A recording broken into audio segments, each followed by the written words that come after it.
exciting! Here's another soda, you big baby. Uh-oh.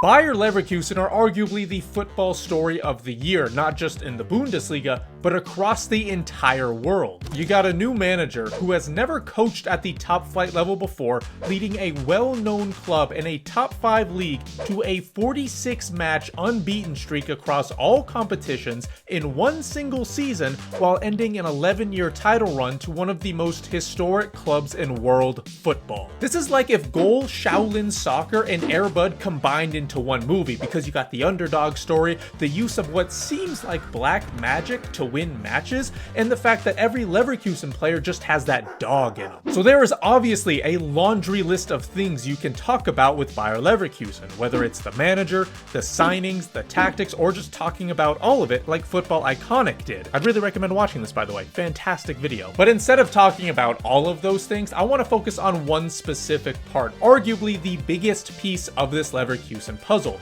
and that's the fact that they are inevitable. It has to be sorcery, man, with these late goals. Like, it's not natural, man. Bayer Leverkusen are the masters of the comeback. They've taken the power of friendship meme from Real Madrid to an entirely different level. If you're ever on Twitter while Leverkusen are losing, you'll see exactly what I mean. Everyone will start posting pictures of the score, how little time left in the match there is. Oh, Leverkusen are gonna lose. How interesting. It's happening. Leverkusen are finally going to lose. But every time, literally every single time, the end result is the exact same.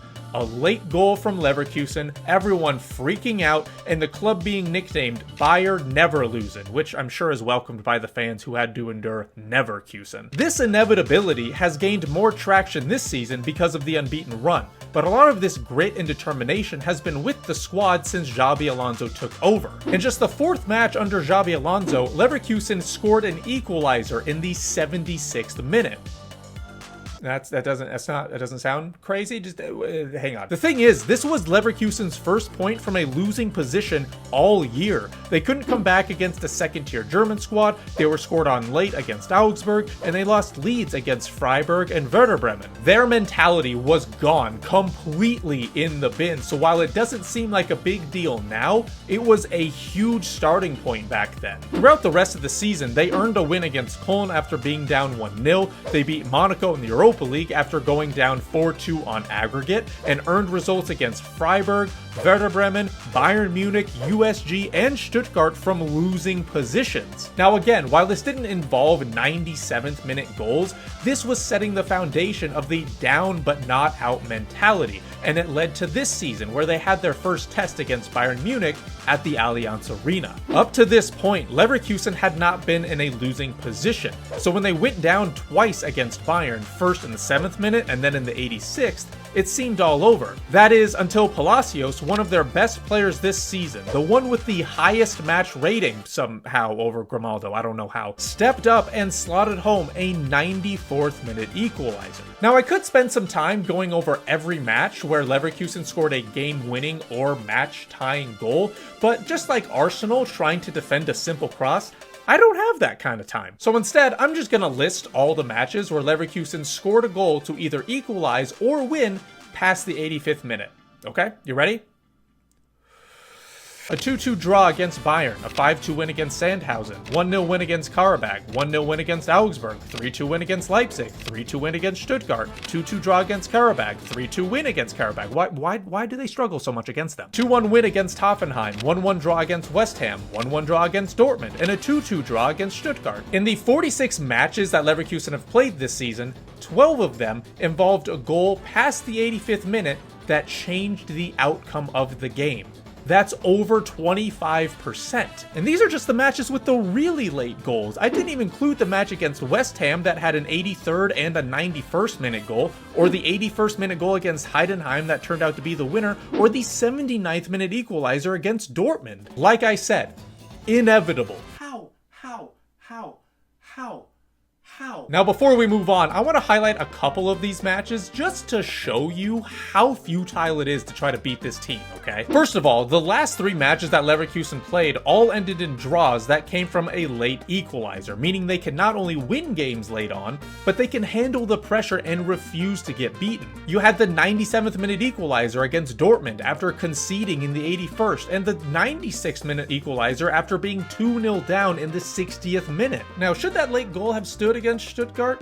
It's kind of difficult. No, absolutely not. Boniface 100% pushed the defender here, but you know, it makes for a good story, right? Not beating this Leverkusen side is just a matter of fact at this point, right? Like, it's 68 degrees outside and you won't beat Leverkusen. This mentality runs through the entire squad because there have been a lot of players who popped up with an important late goal. Stanisic against Dortmund, Boniface against Karabag, Frimpong against West Ham. I mean, you get the idea. However, there are 3 players that really seem like they have this clutch gene, starting with Robert Andrich. He's been a very serviceable squad player this season, typically backing up Palacios and Xhaka in the midfield, and so far, he scored 4 goals across all competitions. However, all 4 of those goals have been to either draw level or take the lead. He scored a 68th minute winner, an 88th minute equalizer, and his most recent goal being the most dramatic, a 96th minute equalizer to keep Leverkusen unbeaten. Not bad for a dude with 57 pace, right? Because, you know, that's what I base my opinions on. Next, we got Palacios. Again, the statistically best player by match rating on Leverkusen, and again, I don't understand why, but much like people who enjoy playing FC24,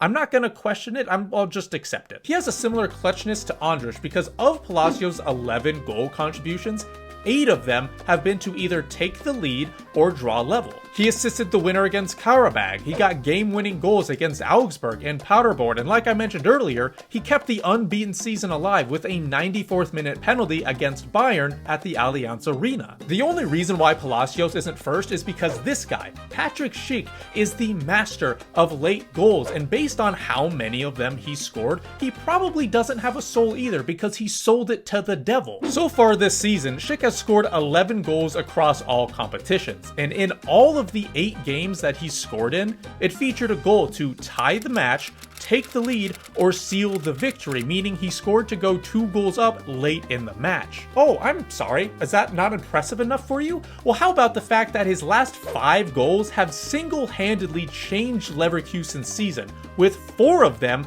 coming in the 91st minute or later. I'm talking a 92nd minute goal to stay unbeaten, a 91st minute winner to beat Hoffenheim, and a 93rd and 98th minute goal in the same match to stay unbeaten, beat Karabag on aggregate, and advance the club in the Europa League.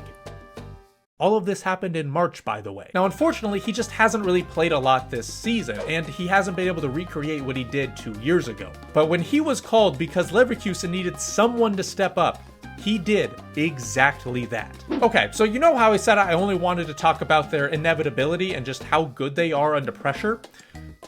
Here's the thing. Francine, I haven't been entirely truthful with you. Oh, come on! There's something else that I wanted to discuss, and that is the possibility of a treble. Now, I understand that a treble featuring the Europa League is not as good as one that features the Champions League. Alright, I'm dumb but not stupid. However, what makes this so much different is the fact that it can be an unbeaten treble across all competitions. With other clubs who have won the treble, you can try to compare situations, like who's better between the 2013 and the 2020 Bayern treble winners. Now, there's some challenges in this, of course, like the era, the players, 2020 having COVID, but at the very least, you can try to compare them. If Leverkusen managed to pull this off, how do you compare them? In fact, it seems almost incomparable because nothing like this has been done before. Ajax almost did it when they won the Champions League treble, only losing once in the league, and Porto almost did it when they won the Europa League treble in the 2009-10 season, only losing twice in the knockouts. To make it even more interesting, this could be the first time a club from a top 5 league wins the Europa League treble. It's one thing when a clearly superior club in a quote-unquote smaller league goes unbeaten, but to do it, say, in the Bundesliga, that's a completely different story. I think if Bayer Leverkusen were to win the treble and stay unbeaten at the same time, a few conversations could be had. They would obviously be the best Europa League treble winners, but could they potentially go up against the quote-unquote worst Champions League treble winners? Now, what do you guys think? Be sure to let me know down below about your opinions and how this conversation would go exactly. But anyways, thank you guys for watching this video and all the support I've gotten recently. I genuinely appreciate it. But that is going to do it for the, yes, this is a Bayer Leverkusen kit, okay? I got it online from a store, from a random kit store. It's cool, okay? It's cool.